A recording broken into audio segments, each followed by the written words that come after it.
Hello everyone. Um, yes, another little video from me, and it looks a bit like I'm wearing a big Vajra necklace. So why have I got this Vajra here? Well, I thought what I'd do over the next 5 days is talk a bit about the five Buddhas, but the five Buddhas in terms of us working with our mental states. I thought that might be helpful. So the Vajra, it's a very mysterious object. It's one that's used ritually particularly in Vajrayana rituals. It's got 5 spokes at either end and an orb in the middle. It's got lots of other things, but I'm not going to go into all the details of the Vajra. But these 5 spokes at either end, sometimes they're described in terms of the 5 wisdoms being at one end and the 5, you could say, negative mental states or poisons at the other end. So the 5 wisdoms transforms those 5 negative mental states. We're going to be entering the mandala today from the east, which is the most usual way that it is entered. So the east and early dawn. And there sits Aksobya, the deep blue Buddha of the east. So I'll just say briefly about the others, although I'm not going to talk about them. So yes, Aksobya transforms the defilement of aversion or hatred into the mirror-like wisdom. Then in the south we find Ratnasambhava, the golden Buddha, who transforms pride into the wisdom of equality. And carrying on round to the west we find the red Buddha, Amitabha, who transforms craving into the discriminating wisdom. Then in the north we have Amoghasiddhi, who transforms envy or jealousy into the all-accomplishing wisdom.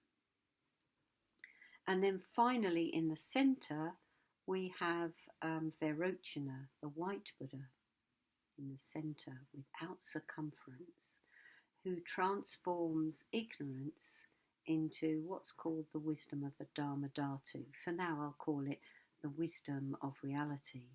In a way, being white, he encompasses all the other colours and all the other wisdoms. I was thinking this morning how, in a way, the Vajra is a bit like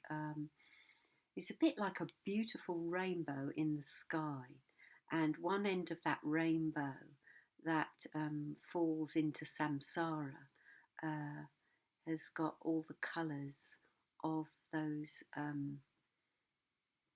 mental states that I've just described, and then the other end of the rainbow falls into nirvana, falls into the freedom of nirvana, and that has all the colours of the wisdoms.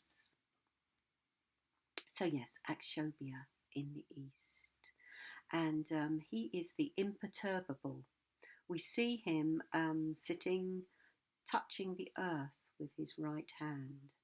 So he sits in a posture that's very like that we see the Buddha Shakyamuni sitting, with touching the earth mudra.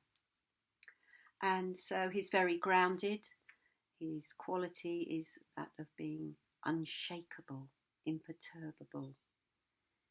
And you could say that's exactly what we need at the moment, is to be imperturbable, not to be rocked about, particularly rocked about by things we hear in the media, by anxiety and worry. And his mirror is his wisdom rather is the mirror-like wisdom. The mirror-like wisdom. So it's very clear seeing. It sees things as they actually are. So how things actually are is way behind any of our concerns and worries. It's beyond hope and fear. It's grounded. It just is very direct, we could say. And a mirror reflects exactly as things are. without anything added or without anything taken away. It sees things as they actually are. The animal connected to Aksobya is the elephant. And the elephant is very, well, it's enormous, isn't it? It's very stable. It puts one foot very determinedly before the other. It certainly is unmovable if it wants to be. And despite its size, it's a very sensitive animal. It's a very loving animal. Elephants are known to, well, even stand by the bones of loved ones that have died. It's very imperturbable and very loyal. All those qualities we can associate with Aksobya. So I'd like to do a little exercise now with you all that I'm doing as well, obviously, and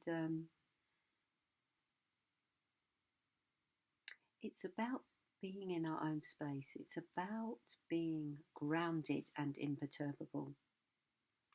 So we're washed around by expectations or fears about the future, wanting things to be different.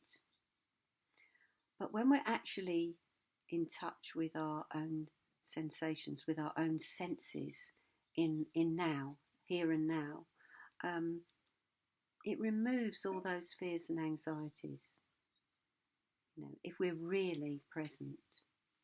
So if we take our attention deep inside ourselves and we take our attention to what we can feel in our body, the sensations, the bare sensations in our body. So just noticing if we're warm or cool, if we have feelings of hunger, emptiness in our belly, or maybe we've recently eaten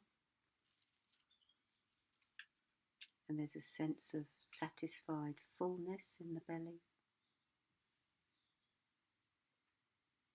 If we have anxiety, maybe we can feel some fluttering around our heart, tightness in the head. Whatever it is, just noticing.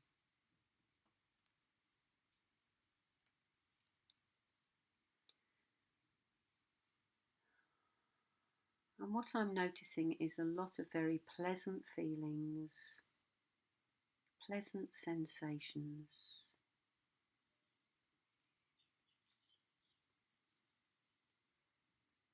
I can hear the birds in the garden.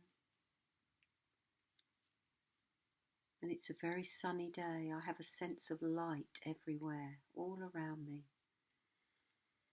And that gives me a sensation of light inside me. I feel spacious. I'm loving the quiet. Things just as they are fine. I can feel energy in my back.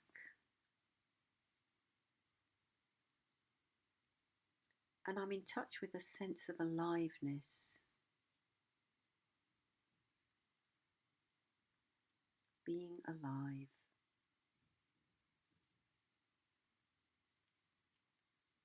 And at this moment being healthy. And that sense of gratitude for being healthy is adding to my direct sensations of being fine, being okay, and of pleasure.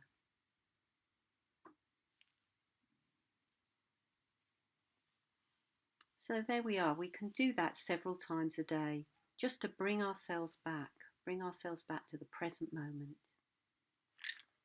So that's all I'm going to say for today. And I hope you're all keeping well. Keep your spirits up, and I'll see you tomorrow. Bye.